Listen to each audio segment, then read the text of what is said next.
सुनो ना, रात के 1 बजे हैं। बाहर बारिश की बूंदें खिड़की पर टकरा रही हैं और मैं अभी भी कांप रही हूँ, क्योंकि जो हुआ वो कोई सपना नहीं था, वो सच था। इतना सच कि मेरी सांसें अभी भी उस रात की गर्मी से भरी है। मैं रोशनी हूँ, उम्र 24 साल, और आज मैं तुम्हें बताने जा रही हूँ कि मेरे चाचा सदैश के साथ, मेरे चाचा के साथ जो हुआ वो ना तो गलत था ना सही।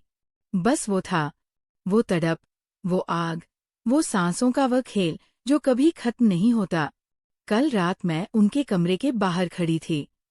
दरवाजा थोड़ा सा खुला था, अंदर सिर्फ मोमबत्ती की रोशनी। वो बिस्तर पर लेटे थे, शर्ट के बटन खुले, उनकी छाती ऊपर नीचे हो रही थी, जैसे कोई जंग लड़ रहे हो। मैंने एक कदम रखा, पैरों की थरथराहट रुक नहीं रही थी। वह अचानक उठे, उनकी आंखें मेरी आंखों में गड़ गई। एक पल, बस एक पल में उनकी सांसें मेरी सांसों से टकरा गई। वो मेरी तरफ बढ़े, मैं पीछे हटी, दीवार से लग गई। उनकी उंगलियां मेरे गाल पर फिसली, इतनी नरमी, इतनी गहराई, जैसे कोई बिजली का झटका। मैंने आंखें बंद कर ली, उनकी सांस मेरे होठों पर थी। वो इतने पास थे कि मैं उनकी धड़कन महसूस कर रही थी। उनकी उंगलियां मेरी कमर पर गई, मैं सिहर गई। वो रुके, फिर उन्होंने मेरे माथे पर हंठ रख दिए। वो हंठ इतने गर्म थे कि मेरी पूरी त्वचा जल उठी। दोस्तों, इतनी स्टोरी आपको अच्छी लगी है तो सबसे पहले वीडियो को लाइक कर दें और चैनल को सब्सक्राइब कर दें।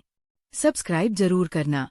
दोस्तों, जो सब्सक्राइब करेगा उसे मैं रात को कॉल करूंगा, इसलिए जल्दी से सब्सक्राइब कर लो। मैंने कुछ नहीं कहा, बस उनकी छाती पर हाथ रख दिया। उनकी धड़कन मेरे हाथ में थी, जैसे कोई तूफान। फिर वह मुझे बिस्तर की तरफ ले गए। मैं गई, कंबल ओढ़ाया। वो मेरे बगल में लेटे, उनकी सांसें मेरे कान में। मैंने आंखें बंद की लेकिन नींद नहीं आई। उनकी उंगलियां मेरी कमर पर फिसल रही थी। मैंने उनकी उंगलियां पकड़ी, वो कांप गए। मैंने कहा, चाचा ये क्या हो रहा है? उन्होंने मेरे बालों में उंगलियां फेरी, बोले, रोशनी मैं तुझे खोना नहीं चाहता। उनकी आवाज में वह दर्द था, वह प्यार था, वो सब था जो मैंने कभी किसी में नहीं देखा। मैंने उनकी तरफ मुड़कर देखा, उनकी आंखें नम थी। मैंने उनके गाल पर हाथ रखा, वह मेरे करीब आए, उनकी सांसें मेरे होठों पर। मैंने आंखें बंद कर ली, फिर हम दोनों बस एक दूसरे में खो गए। कोई शब्द नहीं, बस वो गर्मी, वो तड़प, वो सांसें जो एक दूसरे से मिलकर एक हो गई। सुबह हुई, वो सो गए थे। मैं उठी, उनकी सांसें अभी भी तेज। मैंने कंबल ओढ़ाया। बाहर बरसात थम गई थी, लेकिन मेरे अंदर अंदर वो आग अभी भी जल रही थी। मैंने सोचा, ये क्या था? क्या ये प्यार है या कुछ और? मैंने कभी नहीं सोचा था कि चाचा, मेरे चाचा सदैवश मेरे लिए इतने हो जाएंगे। वो जो मुझे गोद में उठाते थे, वो जो मुझे गुड़िया कहते थे, अब वह मेरे लिए वो सब बन गए थे जो मैंने कभी किसी से नहीं मांगा। अगले दिन से सब बदल गया। सुबह चाय बनाते वक्त वह मेरे पीछे खड़े हो जाते, उनकी सांस मेरी गर्दन पर, मैं कांप जाती। वो कहते, तू इतनी सुंदर हो गई है। मैं शर्मा जाती, लेकिन अंदर अंदर कुछ जल रहा था। शाम को खेत में पानी भरने जाती, वो साथ आते। मैंने साड़ी का पल्लू कंधे पर रखा, वो देखते, उनकी आंखें मेरे शरीर पर रुक जाती। मैं शर्मा जाती, लेकिन मैं भी देखती। उनकी मजबूत बाहें, उनकी चौड़ी छाती, उनकी वो मूंछें जो अब मुझे डराती नहीं बल्कि आकर्षित करती थी। एक शाम छठ पूजा थी, खाट पर भीड़। मैंने साड़ी पहनी थी, लाल, वो मेरे साथ थे। भीड़ में उनका हाथ मेरी कमर पर था। मैंने कुछ नहीं कहा, बस उनकी उंगलियां महसूस की। वो इतने पास थे कि मैं उनकी धड़कन सुन रही थी। घाट पर मैंने दिया जलाया, वो मेरे पीछे खड़े थे, उनकी सांस मेरे कानों में। मैंने मुड़कर देखा, उनकी आंखें मुझे निगल रही थी। मैंने कहा, चाचा लोग देख लेंगे। उन्होंने मुस्कुराकर कहा, कौन देखेगा, तू मेरी है। मैं चुप हो गई, लेकिन दिल धक धक कर रहा था। रात को घर लौटे। बिजली चली गई। उनके कमरे में गई। वह मोमबत्ती जलाकर बैठे थे। मैंने कहा, चाचा मुझे डर लग रहा है। वो उठे, मेरे पास आए, हाथ पकड़ा। इतनी गर्मी थी उस हाथ में कि मेरी उंगलियां पिघल गई। वो बोले, आजा मेरे पास। मैं गई, बिस्तर पर लेटी। वो मेरे बगल में कंबल ओढ़ाया। उनकी सांसें मेरे कान में, मैंने आंखें बंद की, लेकिन नींद नहीं आई। उनकी उंगलियां मेरी कमर पर फिसली। मैं सहर गई। वो रुक गए। फिर उन्होंने मेरे माथे पर हाथ रख दिए। इतनी नरमी, इतनी गहराई। मैंने उनकी छाती पर हाथ रख दिया। उनकी धड़कन मेरे हाथ में थी, जैसे कोई तूफान। रात भर हम बस एक दूसरे को छूते रहे। कोई बात नहीं, बस वो तड़प, वो गर्मी, वो सांसें। सुबह हुई तो वह सो गए। मैं उठी। उनकी सांसें अभी भी तेज।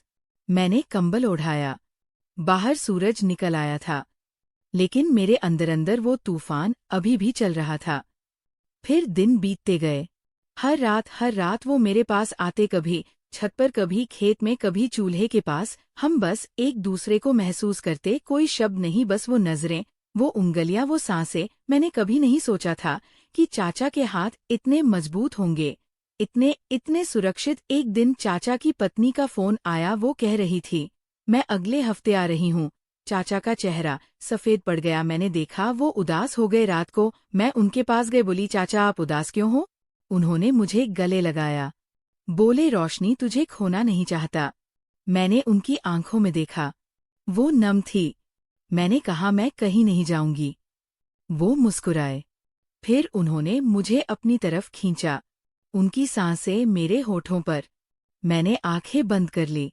दोस्तों, इतनी स्टोरी आपको अच्छी लगी है तो सबसे पहले वीडियो को लाइक कर दें और चैनल को सब्सक्राइब कर दें। सब्सक्राइब जरूर करना दोस्तों। जो सब्सक्राइब करेगा उसे मैं रात को कॉल करूंगा, इसलिए जल्दी से सब्सक्राइब कर लो। वो रात हम दोनों में कुछ और हो गया। वो प्यार था। वो तड़प थी जो अब सिर्फ छूने से नहीं रुक रही थी। अब हर रात मैं सोचती हूँ, अगर वह आ गई तो, अगर उन्होंने देख लिया तो। लेकिन फिर भी मैं हर रात उनके कमरे के बाहर खड़ी हो जाती हूँ, बस एक बार, और वो सांसें महसूस करने के लिए। सुनो, मैंने कभी किसी को नहीं बताया, लेकिन आज तुम्हें बता दिया। अब तुम बताओ, क्या मैं गलत हूँ? क्या ये प्यार है या ये वो सब है जो मैंने कभी किसी से नहीं मांगा? मैं रोज सोचती हूँ, अगली रात क्या होगा? क्या वह फिर मुझे बुलाएंगे या मैं खुद चली जाऊंगी, पता नहीं। बस ये सवाल मेरे दिमाग में घूम रहा है, और ये सवाल मुझे रात भर जगा रखता है। मैं रोशनी हूँ, 24 साल की, और मेरे चाचा सदैश वो मेरी जिंदगी बन गए हैं। वो जो मुझे बचपन में गोद में उठाते थे, अब वो मेरे लिए वो सब है जो मैंने कभी किसी से नहीं मांगा। और मैं अब भी कांप रही हूँ, क्योंकि जो हुआ वो कभी खत्म नहीं होगा। अब तुम सोचो, क्या मैं पागल हूँ या क्या ये बस दिल की बात है? दोस्तों, इसका आपको नेक्स्ट पार्ट चाहिए तो कमेंट में लिखते पार्ट 2 और लाइक करके चैनल को सब्सक्राइब जरूर करना। और पार्ट 2 कड़ी 50